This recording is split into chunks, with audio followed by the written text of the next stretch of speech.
Alright, hello and welcome everyone to the Coda Weapon Rotation 2. Rotation 1 already has a video which you can go check out, but at the beginning of this video I do want to correct something, or, well, update something I suppose it actually is, with the Rotation 1. Rotation 1, I had rated the Modivore as a Mastery Fodder ranking, but it turns out that was because Melee Dottie needed to be hotfixed so that it could perform at an acceptable level. With that being said, the Modivore has moved up to good, and I'm going to show its builds really quick. We're not going to go show the test for them or anything. This is a Dottie Auto build that does significant raw damage, which is very nice. Dottie Slam build, which also has performed very reasonably for me.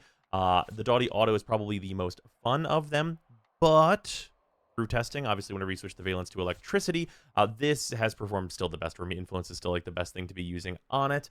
But if you wanted to go into raw damage and, like, you know, maybe hit some heavy targets that don't take status damage very well with this weapon, this is definitely what I would be bringing. You hit like tens of millions of damage actually with this, because Dottie is now providing the right amount of damage.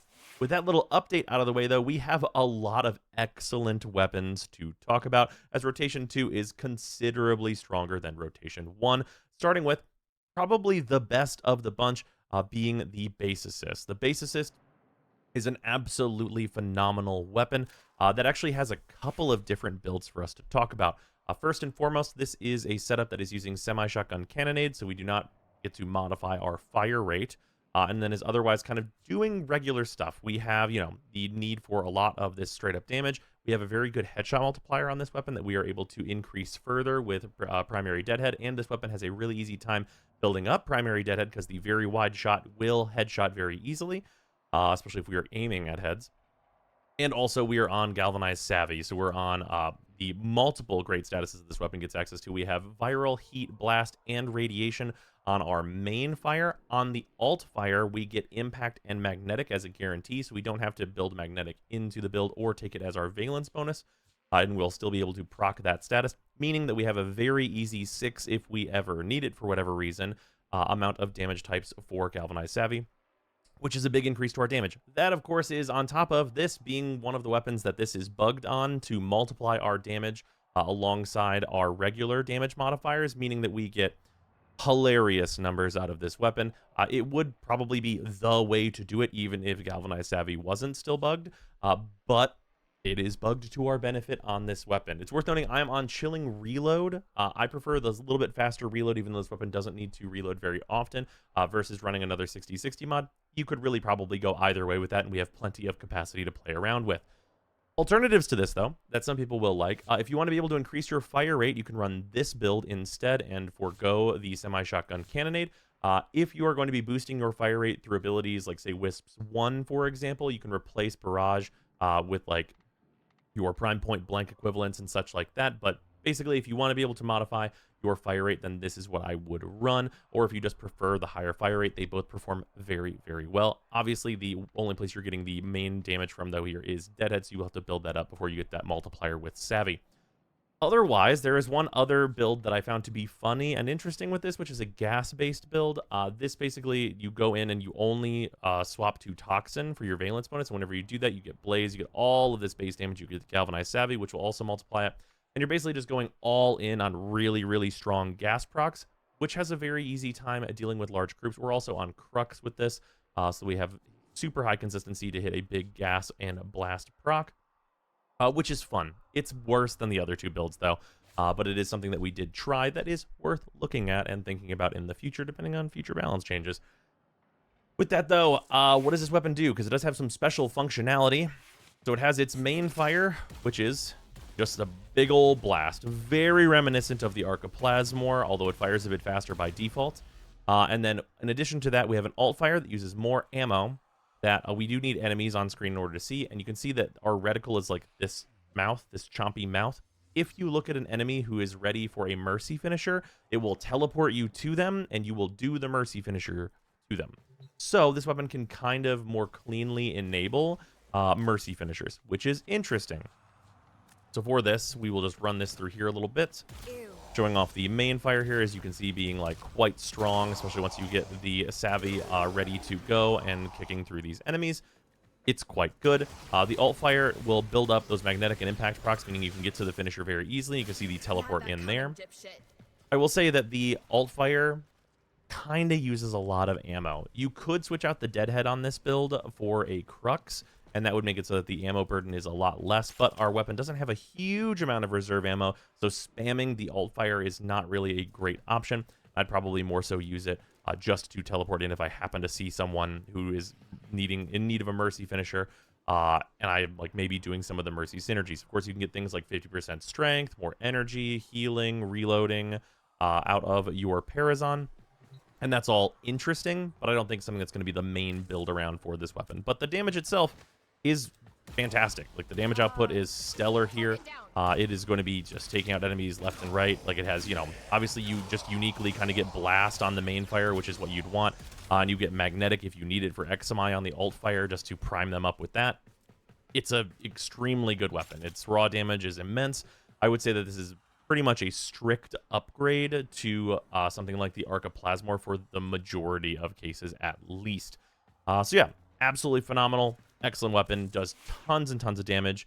We can now move on to a lot of melee weapons. You have a lot of melee weapons in a row here to go over, starting with the Caustacyst, the Coda Caustacyst. Now, of course, this weapon did not need a Coda version. The regular Caustacyst is already an influence monster, and it only gets more monstrous with the Coda variant. It is stronger and better, and it did not need to be. This could, like, the regular Caustacyst is already so good. This weapon is completely unnecessary. Like, totally superfluous. Not needed at all. It is an influence demon. It, of course, has that inherent corrosive, which helps your influence scale even better, especially into armor. It's crazy, crazy good. It is an excellent, excellent weapon. I don't even have it at, like, the, you know, the full valence or anything like that, but it's just a monster. Of course, you get, like, the good stuff of sight stances, where, like, you can go in and then Tenokai for guaranteed slash procs on top. It leaves behind these puddles on the ground that will also proc influence and spread corrosive and deal, honestly, pretty significant damage as puddles on the ground, which I'll show here real quick if the enemies don't all die first. I am at an 8x combo. If we can just throw this out, the puddle that is left here, and as enemies enter it, they get procced, and that will also spread their influence, so you can kind of, like, be priming while you're priming a little bit. It is absolutely stellar. It is a phenomenal weapon. It is one of the best influence weapons in the game, very, very easily. Turns out getting other free elements is pretty good. If only it got free viral, that would be even more devastating, but it certainly doesn't need that. Moving on to our first kind of just good weapon of the bunch, we have the Hirudo. Now, the Hirudo are an interesting one. We, of course, like, you know, the best build for them is going to be influence. Obviously, they will be a bit better if you can get them at a higher valence bonus than this. But it is worth noting that they are primarily a lot of puncture damage, so something like this can be viable if you want to go more base damage. For me personally, I don't think this tested well enough in order to go this direction. It's on corrosive right now, but you can swap that to a bunch of different elements. You probably just want to do one elemental on this, as to not change your weighting too heavily off of puncture for melee dotty purposes. But the influence build just performs much, much better, though you do need to get to higher levels of combo. For that, it is worth noting that quickening instead of primed fury is actually a very, very reasonable choice, as the additional combo count chance can make you scale higher, especially if the enemies you are just, like, one punching to death if they're much lower level than this. But you can see, like, just right off the rip, you know, not like, you know, it's not the Caustacyst. Lots of enemies surviving this, as you can see on the mini-map, like, getting pushed away, like, just, you know, getting bumped around by this weapon. It doesn't build combo, like, particularly fast. Of course, like, sparring weapons are a huge amount of fun, and this is probably the best sparring weapon in the game now. But that is, like, about what it's got going for it. Like, it can kill relatively reasonably, but, you know, this is more a, I want, you know, a weapon that can heal me, because the Hirudo does heal you and increase your health max, although it is additive with vitality effects. But it's, like, it's not bad. It's just, it's worse than many other options that you could go for. If you're specifically looking for either a sparring weapon to be used, or a weapon that can heal you on the fly, this is a really solid option, but nothing too insane or crazy. Now, speaking of insane or crazy, we have our last Coda melee weapon to talk about. This is the Coda Pathocyst. Now, this weapon is insane and also crazy.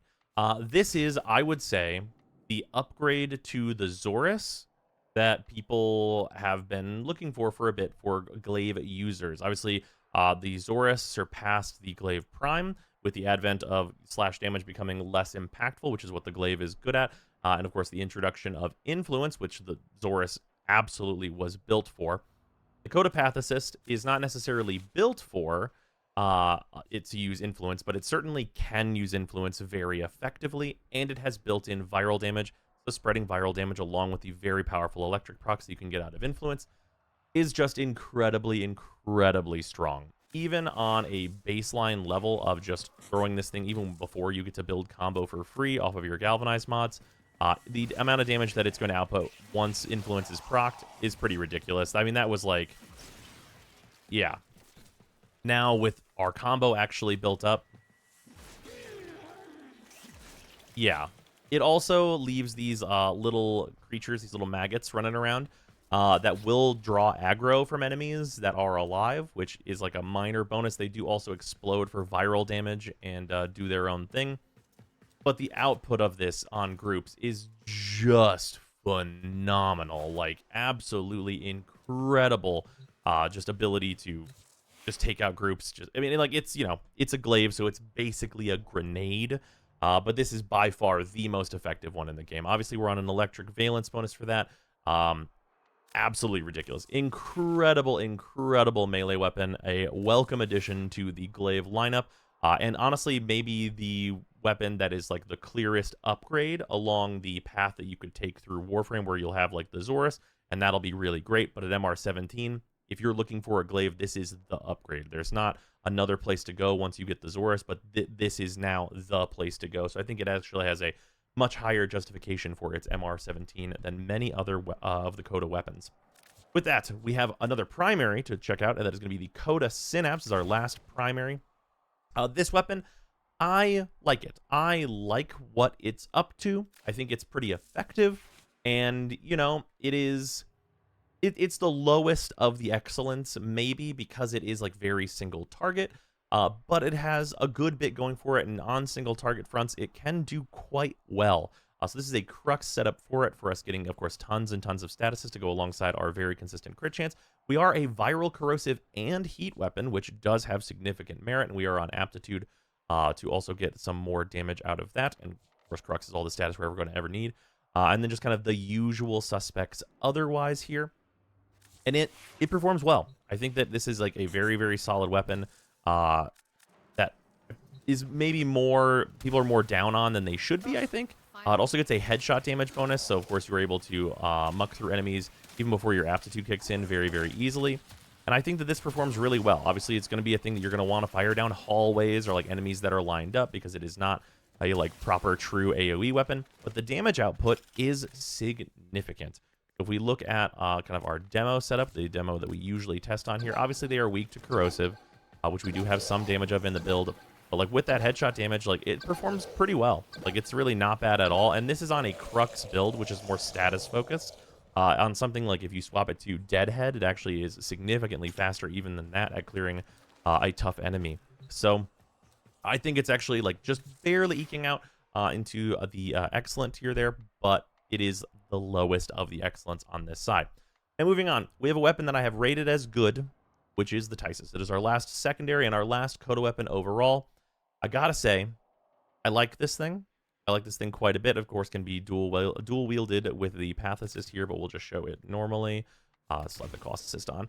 And this weapon is heavy, heavy status. It is an enervate weapon. It is very, very low base critical chance. That's not worth building into that way, but enervate makes it so anything can be a crit weapon if you just try hard enough.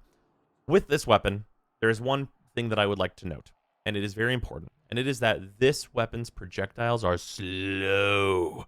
They are very, very slow projectiles. Now, with that, you can, of course, equip lethal momentum in this slot, which is plus 40% projectile speed, and that is very helpful. But I also, and this is a very personal thing for me, think that the recoil would give just about anybody a headache. The recoil is like just kind of just raw screen shake.